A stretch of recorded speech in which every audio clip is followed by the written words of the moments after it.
राधे राधे दोस्तों, कैसे हैं आप लोग। आशा करती हूँ आप लोग स्वस्थ होंगे, मस्त होंगे और अपने अपने कामों में व्यस्त होंगे। इस समय शादी का समय चल रहा है, इसलिए मैं आप लोगों के लिए एक नया सा गीत लेके आई हूँ जो तिलक में गाया जाता है लड़के की शादी में। वो मैं आप लोगों को सुना रही हूँ। अगर अच्छा लगे तो लाइक और कमेंट ज़रूर करिएगा। ठाड़ी कोशिला रानी तिलक निखरेली, ठाड़ी कोशिला रानी तिलक निरेखेली।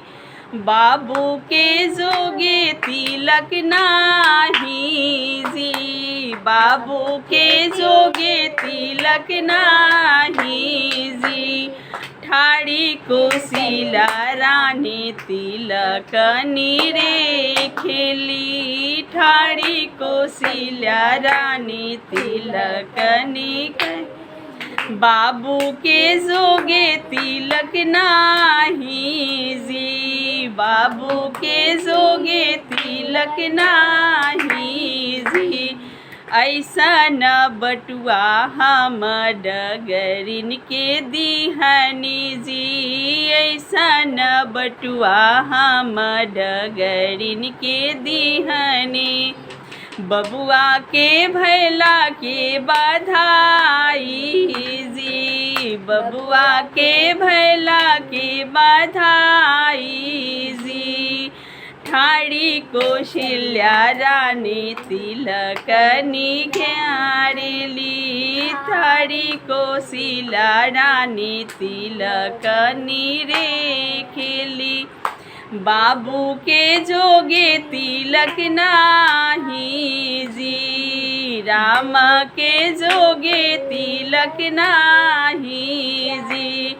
ऐसन थाली हम नौआ के दिहनी जी, ऐसन थाली हम नौआ के दिहनी। बबुआ के नाखून के कटाई जी, बबुआ के नाखून के कटाई जी।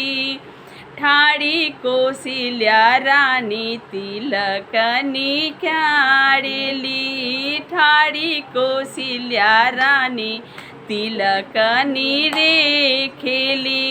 राम के जोगे तिलक नाही जी, राम के जोगे तिलक नाही जी।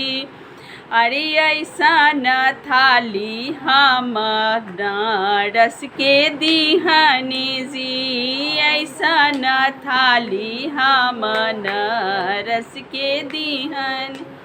भाई बबुआ के भैला के बधाई जी, बबुआ के भैला के बधाई जी। ठाड़ी कोशिला रानी तिलक निरेखेली, ठाड़ी कोशिला रानी तिलक निरेखेली। बाबू के जोगे तिलक नाही जी, बाबू के जोगे तिलक नाही जी। अरे ऐसन मिठाई हम टोला में बटवाइनी जी, ऐसन लड्डू हम टोला में बटवाइनी। भाई बबुआ के भैला के बधाई जी, बबुआ के भैला के बधाई जी। ठाड़ी कोशिला रानी तिलक निरेखेली, ठाड़ी कोशिला रानी तिलक निरेखेली। बाबू के जोगे तिलक नाही जी, बाबू के जोगे तिलक नाही जी। राम के जोगे तिलक नाही जी, राम के जोगे तिलक नाही जी।